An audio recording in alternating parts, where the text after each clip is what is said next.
Janet Yellen is claiming victory over inflation and painting a rosy picture of the U.S. economy. She's talking about a long-sought soft landing, saying everything is peachy, and giving credit to the American people, their hard work, and President Biden's incentives. But let's take a closer look at what's really going on. Yellen is boasting about 23 consecutive months of unemployment under 4%, a feat not seen in 50 years. That sounds impressive, right? Well, maybe not so fast. Sure, it's great that people are employed, but we need to dig deeper.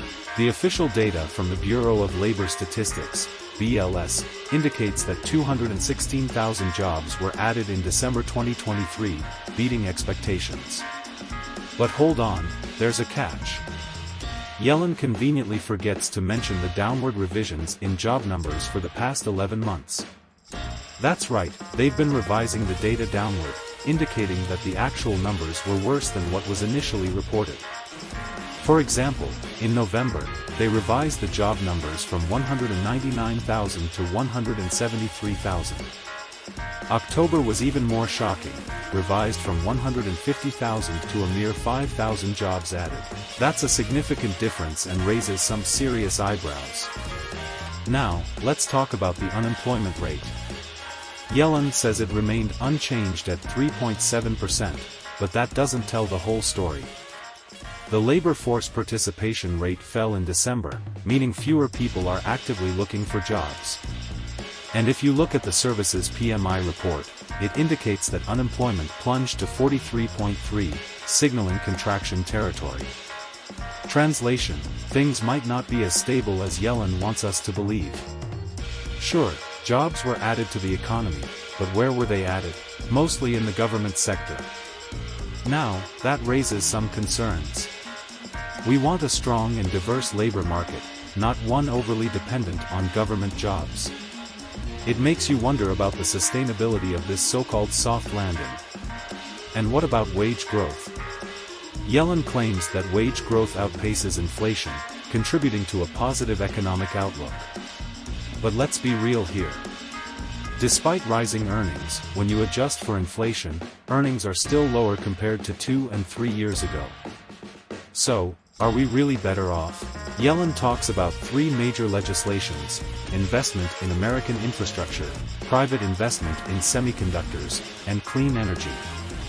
Sure, these sound good on paper, but we need to see the real impact on the ground. Are these investments translating into tangible benefits for the average American worker, or are they just political talking points? Let's not forget the elephant in the room: inflation. Yellen claims victory, but prices are still soaring. Gas, groceries, housing, you name it, and the prices are going up.